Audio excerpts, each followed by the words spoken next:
Welcome to another episode of Purchase to Profits. I'm Seth Ferguson. Make sure you hit the subscribe button so you don't miss our daily interviews with successful real estate investors. And I've put together a list of the top 7 key market drivers I look at when analyzing a real estate market. Go to sethferguson.org to download your free copy. Our guest today spent 15 years on the road to financial independence, stopped working 9 to 5, and now helps others start their journey. Michael Zuber is the creator of One Rental at a Time. Michael, welcome to Purchase to Profits. It's great to have you on the show. Seth, thank you so much for inviting me. I've been looking forward to this for a couple of weeks now. Oh, well, I've been looking forward to speaking with you for a couple of weeks. So we'll have a blast. Yes. Okay, let's dive right into things and talk about your real estate goals right now. Yeah, so my real estate goals are probably kind of interesting for folks because I climbed the first mountain, right? The first mountain for lots of people when they start is financial independence. I was lucky enough to cross that bridge and celebrate the success February of 2018. So about 16 months ago. That said, you need to have goals, right? I'm a driven individual. I spent a couple of months floundering, not really knowing what to do because, like I said, I had gotten to where I wanted to get for 15 years and sacrifice and all that. But with that comes new goals, and the new goal is I want to do 2 things the rest of my life.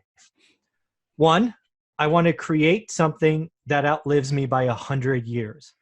The umbrella of that is the One Rental at a Time story, book, YouTube channel that we talk about.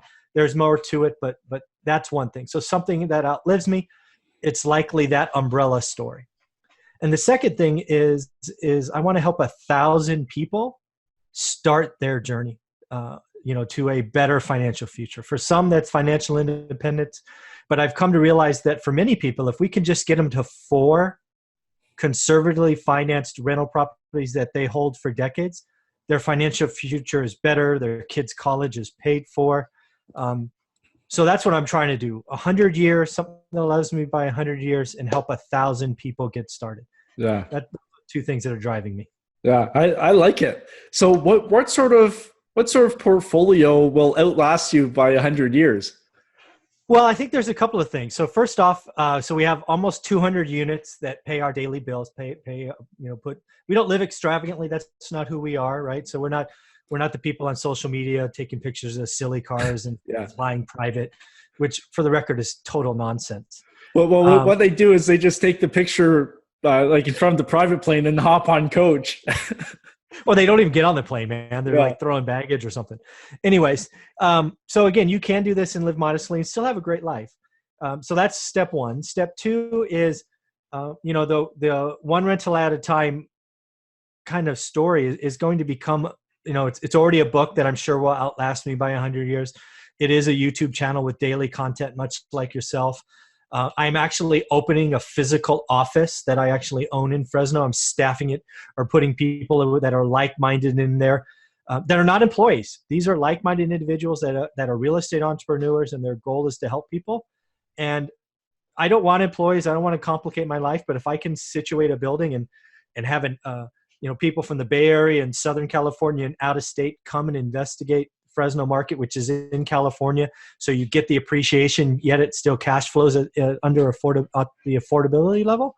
I think there's a lot there, and whether my daughter picks up when I'm long gone or it goes to someone else, I'd like to think the book is still valuable, the office is still there, and the internet is still accessible. So that's what I'm hoping to do. That office idea is really cool. So are you kind of seeing it as like a co-work space kind of thing where people can just come in and? Yeah, kind of. So not really. You're not really renting a desk. It actually has 9 offices in it, which of course I'll take 1 and then the other 8.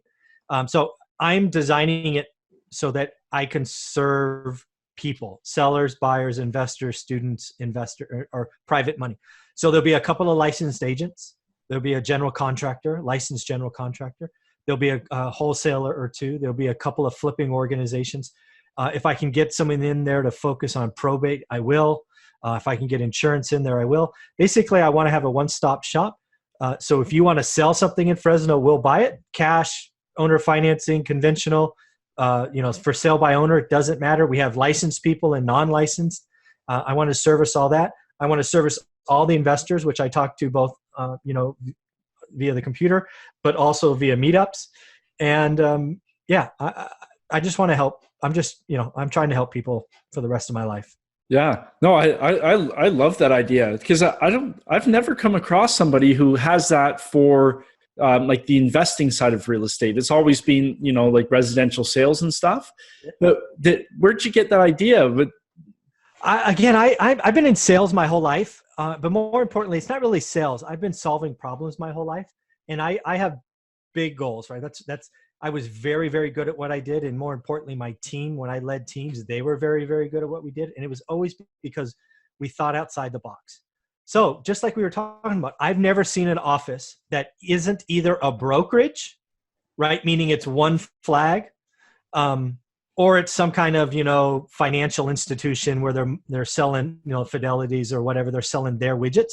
No, I own the freaking building. I can say who goes in it. I will have licensed agents from different brokerages. I'm not going to open my brokerage. I don't want the liability. I don't want any of that stuff. So I'm going to put licensed agents, one on the left side, one on the right side. I'm going to put in 2 flipping organizations, one on the left, one on the right? So we can service everyone. And right, if you want to come list your building or your house, I have some of that. They can help you. If you want to sell it without an agent, we can buy it. I'm working on the marquee right now because I'm going to change the sign up. It's a lot of fun. So I certainly believe I'm creating something unique. I admit that I'm in a unique position to do it. So I'm going to give it a shot. Yeah, that is really, really cool. Yeah, I'd be interested in learning, like, once you do launch and all that stuff, I'd be interested. August 1st. August 1st. Hey, right around the corner. That's coming up pretty quick. Yep. Yeah. I'll have you out. We'll fly out to California. We'll take a look. Nice. Okay. I'm game for that for sure. All right. So, like, even starting your journey towards financial independence, like, so many people are out there and they keep saying, yeah, I want to get into real estate, but a year goes by, 2 years, 3 years, and they never pull the trigger. What was it that allowed you to pull the trigger and take the step? Yeah. So for that, I got to go back to my 30th birthday, something that I do because I've always been commission sales. I was commission sales in high school. So you have to have goals, you have numbers, or you get beaten, right? You miss a number, you get beaten, miss a number again, you get fired, right? That's kind of the world I've lived in for over 25 years. So I look at my year, late December or January, and then I look at it again, July. So what I did when I was 30 in the July timeframe, which is my birthday month, I realized that I had starting to make 6 figures. I was spending 6 figures, so meaning I was saving nothing. I had just suffered 2 back-to-back significant losses in the stock market.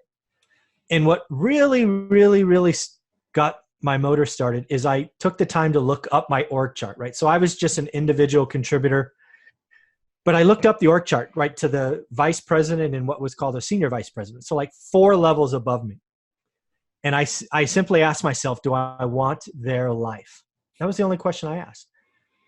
And it frightened me. They were, this is not much of a exaggeration. They were all overweight. I mean, significantly. They all were addicted to something, whether it was legal or illegal, right? Maybe it was alcohol. Maybe it was a foreign substance. They were on their 2nd, sometimes 3rd marriages, and likely had a side piece. And generally speaking, they didn't do anything but work. So I realized that I was on that track to be there in 10 or 15 years. And I was frightened. I didn't want to do that. That had no interest to me. It didn't appeal to me, even though I'd spent every year after college trying to get on that track and trying to be the best employee. I don't know why I did that, but I just realized I didn't want to be my VP or SVP. So I'm now 30 years old. I have a daughter. We have a mortgage. I think I paid off my school debt by then, but maybe I had 1 year left. And I realized I don't have many options, right? So you go to the bookstore, right? And I'm old enough where the bookstores were bookstores, not online. And I sat for hours in the financial and biography section. And it became pretty obvious pretty soon that real estate was the only shot I had, right? Rich Dad, Poor Dad was a initial book and others followed. But it became very clear that I needed to buy rental properties. And ultimately it became this one rental at a time story where I spent my time buying one, stuck it on the shelf, made more money, bought the next one, stuck it on the shelf. And that's where the one rental at a time story came from. Cause that's how we did it. We were just always looking forward and saving money and earning money and sacrificing. And yeah, just a deep, deep desire not to have to be, people that were, 4 levels above me. That was the fear I had. Yeah. And I'm sure that, that's something that everybody can relate to that's working a job, right? So, and at what point did you start noticing that snowball effect? Because most people, when they start out, right, it seems like it's taking forever and then it starts building up speed. Yeah. I wish I had a better story for you. It felt like a slow drip for 8 years. Yeah. About the 8-year mark, I went, oh, interesting. Right. You're like, oh, that, there's enough money left over to pay the car payment or maybe good month pay the mortgage. Right. So it was interesting at year 8. It became enough for my wife to retire at year 11. Right. So we replaced one 6-figure income by year 11. And then by year 15, we had replaced another 6-figure income in mine. So yeah, the first 8 years, it was like, God, we're slaving away and we just keep going and going. And yeah, great. We made $75. Yay! It was harder than I expected. But again, if you go back and read the books, they all talk about it being a trickle, and then it kind of snowballs, to use your word. And yeah, that's why I tell people if you're going to get into what I did, buy and hold, you better think in decades.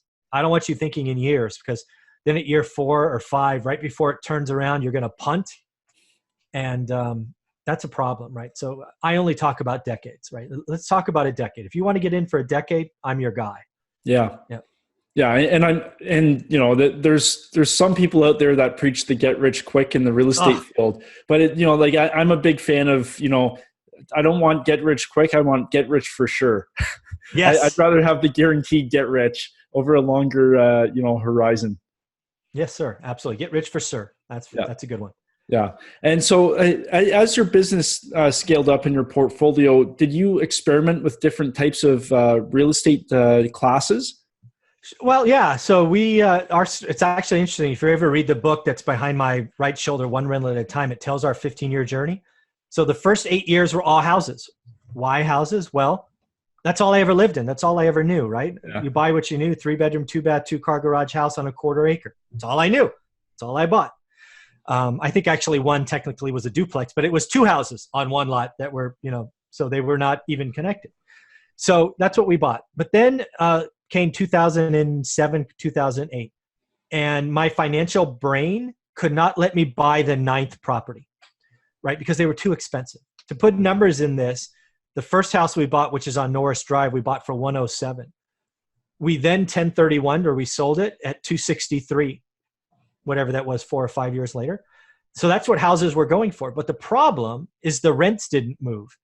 It rented for $1,100 the day I bought it, and it rented for $1,100 the day we sold it. So I just couldn't buy the 9th property. So we went to a real estate meetup, and I remember sitting next to a guy that talked about commercial properties. And he's like, have you ever tried commercial? This residential stuff's crazy. I'm like, yeah, but I don't want to own a retail, or I don't want to own an office building. And he's like, oh, because he was like 20 years older than me. I remember him patting me on the shoulder going, oh, it's okay, young man. Let me tell you. Let me take you under my wing. And he's like, what? Apartment buildings. Apartment buildings are commercial. I'm like, well, I'm not a billionaire. I can't buy an apartment building because I'm thinking, hundreds of units. He's like, oh, no, it's okay. There's these things called 5 to 20 unit garden apartments. And I'm like, never heard of them. Right? Don't know what they are. Don't know where to look. Never seen one. And if I had, it didn't register. He's like, well, you should check it out. So we did. And that's where our life changed. And that's why year 8 got interesting. So we did a 1031 exchange. We sold that first house for 263. We bought a 5-unit apartment building, so just over commercial. It was 5 1-bedrooms. The rents went from $1,000 on the house to $3,000 for the apartment, and the apartment was $40,000 cheaper. Think about that. Rents triple, and it's $40,000 cheaper. So we're pretty simple people. When one thing's working, we do it again. So we 1031 all of those houses that we had bought in the first 8 years, no new capital, and we went from 8 to 80. And then the crash happened. And we're like, whoo, glad we got out. That could have hurt. Because we were sitting with 80 units, rents were going up, occupancy was going up, and life was good. And the houses that we sold for 260 were suddenly worth 80. So Yeah. I was really happy not to be in houses when the crash happened. Yeah. Well, I hope you sent the guy at the meetup a Christmas card. Yeah. I've bought him a very nice meal before, so he's well taken care of. Oh, that's great. And what would you say your biggest challenge is right now in your portfolio? Wow, the biggest challenge in my portfolio or in real estate? No, I would say with your portfolio specifically. Oh wow, with our portfolio right now, we're actually going through rent increases pretty significantly, and the economy is actually pretty good. So I've lived through this before, so I know what's coming. Once the unemployment goes from 4 to 6, we're going to see the C class or B class properties have a lot of turnover. So we're going in and we're trying to evaluate tenants now to see who we think's going to make it. Smart. Because a lot of people, even owner occupants, are living paycheck to paycheck. And that's one thing that I believe a lot of the syndicators are getting wrong today. A lot of them are saying that these C-class apartments will see occupancies increase when the downturn happens. And while that's mathematically correct, they are failing to realize what's going to happen is your turnovers are going to go up 30% and sap all your cash flow. So 30% of the people are going to leave. You're going to get a brand new 30%. So your occupancy will go up, but you as a landlord will lose money. And I say this from someone who had apartment buildings in the last crash. So I think people, I don't know that they're doing maliciously because it logically makes sense. It sounds good on a blog post. Oh, occupancies are going to go up. You want to save yourself in C-class properties when the downturn happens. Well, not really, right? So, so that's one thing we're doing. We're getting ready for a business cycle that we know is closer to the end than the beginning.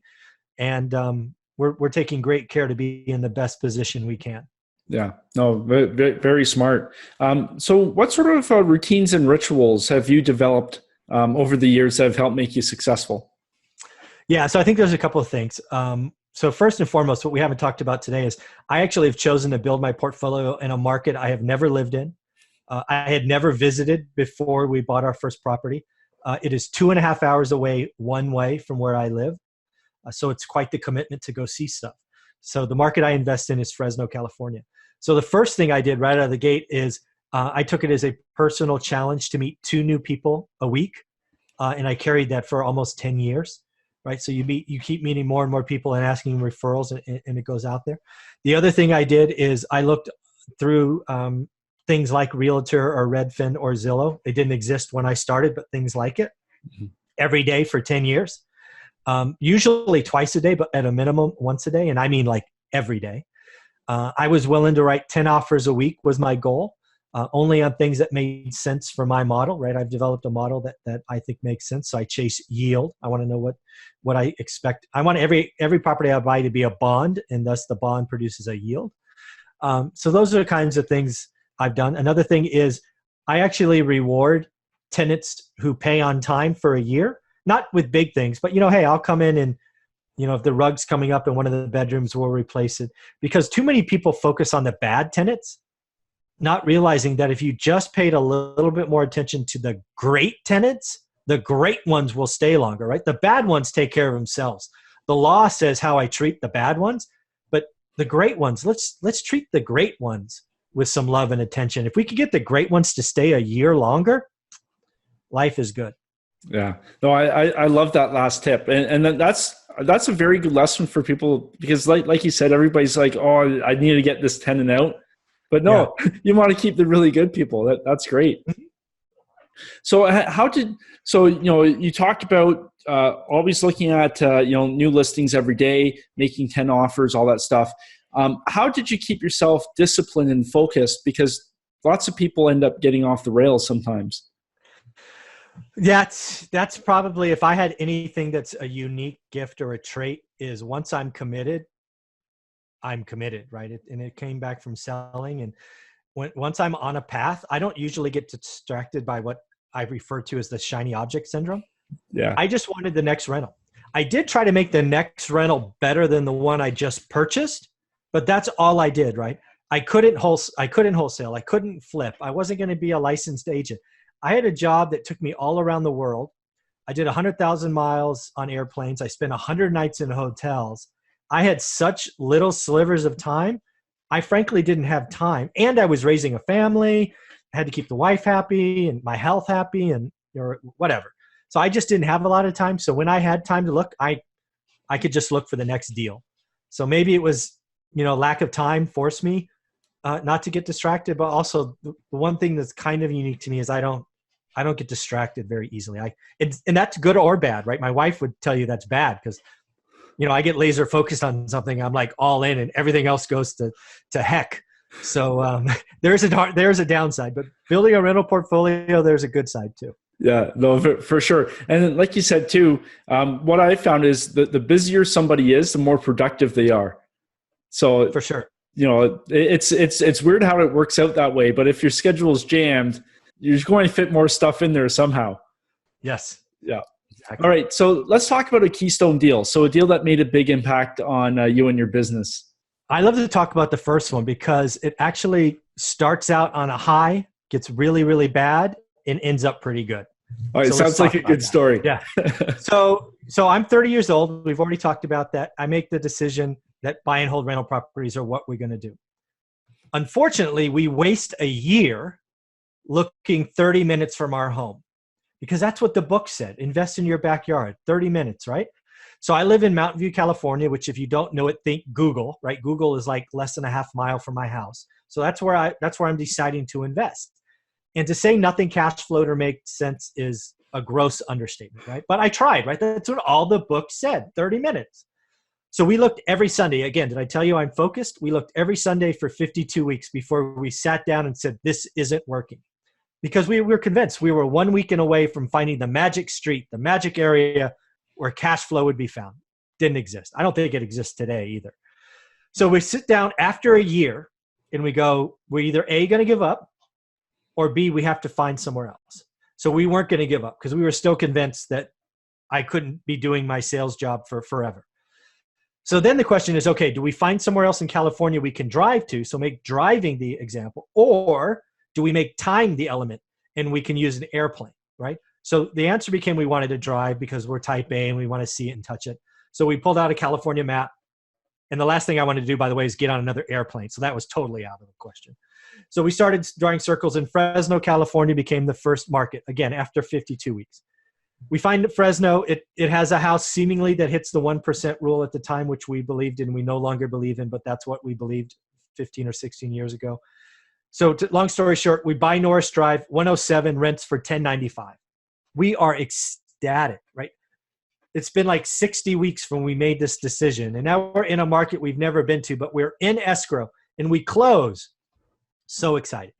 So I think we spend, I don't know, 8-10 grand fixing things up that we probably shouldn't have, but we're new. So yeah, of course, new carpet. Sure. Right.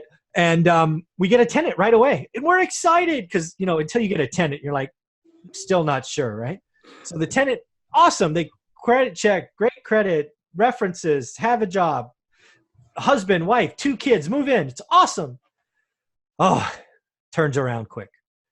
So after 2 weeks in our brand newly remodeled 3-bedroom, 2-bath, 2-car garage house, the family unit breaks apart. The wife takes off with the kids. We think moves to Arizona or New Mexico, whatever. We never hear from her again. But the husband stays in the house and decides that he is very unhappy with the situation and tries to become a professional drinker. Stops going to work and spends the next 60 days drinking and destroying our house. I live in California. It takes a while to get people out, even when they don't pay. So he's out probably 60 or 70 days after he misses his first rent payment. Mm-hmm. So think about this. We spent a year looking. Then we went to a new market. We got really, really excited. Now it's been 3 months since we've seen a rent payment. And when we get them out, after paying the lawyer $1,000, we are left with $15,000 in damage. And I remember looking at Olivia, my wife, going, that sucks. I fully expected her to say, I knew this Fresno market sucked. We'd never been here. What are we doing? We're going to do something else. And sure enough, she goes, did we do everything right? Yes, we sat down with the property manager, everything right, credit check, reference checks, just life happened, right? They got divorced. He wasn't happy about it, and he went off the rails. So we made the decision to keep going, which I believe 99% of the people would have said, nope, we're out. See you later. This rental stuff is crazy. But no, we didn't do that. So that's why it's a key deal for us. And the story turns out the next person that moved in stayed until the day we sold it. Never a problem. Yeah. And by the way, it went from 107 to 263, and we 1031 out of that house into a 5-unit building we still own today. That's cash flowing like $1,200 to $1,500 a month. Yeah. So it has a wonderful ending, but man, that first story, it could have changed our future for sure if the answer was different. That's why I think it's a key deal for us. Yeah, and I'm sure every real estate investor out there has that, knows the sick feeling you get in your stomach when you get the phone call. Yeah. So yeah, it just happened to be that first. And the funny thing is, just to tell other people listening to this, so we've had thousands of tenants by now, and I only have 2 stories like that.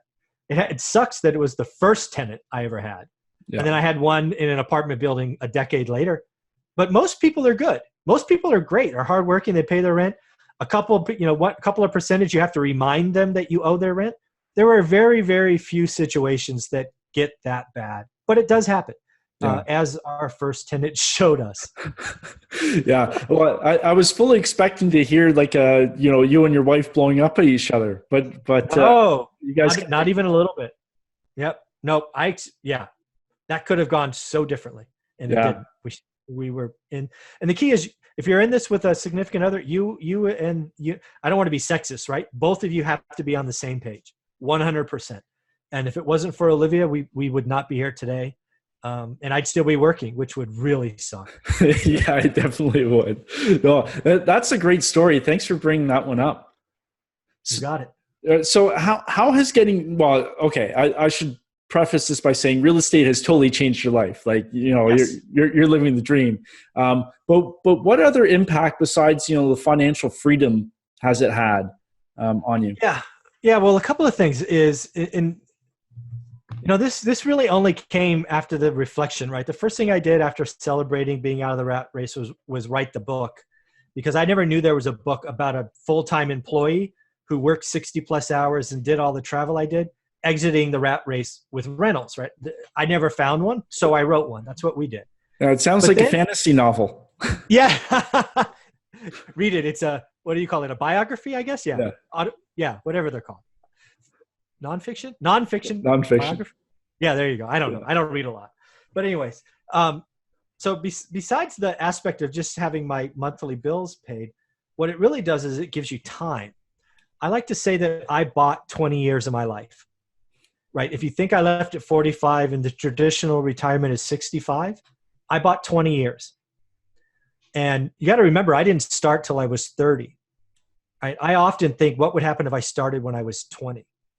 And oh, by the way, I started when I was 30 after having a kid and a mortgage payment and school debt and all these other expenses that if I was living more modestly would have had a lower monthly spend, right? Because that's the key to this. It's not how much you make, it's how much you spend, right? So I tell people it's about good defense, live below your means, all of that, save. But what it allowed us to do is buy time. So I bought 20 years. And my job now is to use that 20 years to put the biggest smile on my face.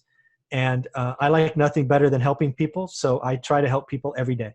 Yeah. And, when you get a comment on a YouTube video or a podcast, or you get sent an email that says, hey, I got my first one. Even if you say I made my first offer, I mean, like that's such a good feeling. So that's what I got. It gave me time, and time gives you options. Yeah, for sure. And now you're in the position where you can help other people expedite the process. So maybe it's not going to take them 15 years. Because I know for myself, if I could go back in time and have that conversation with 20-year-old me, I'd be doing things a whole lot differently. Yes. But unfortunately, youth is wasted on the young. But yes, it's if you can go back and undo some of the silliness. Like I told you, when I was 30, I was making 6 figures. The problem was I was spending it all. Yeah. So I have a couple of cool stories. I have a nice watch or two, but it's just silly. if I could have earned, saved, and invest, I could have bought 25 years or 30 years. That would have been fun, right? But I got 20, and I'm going to be happy with 20.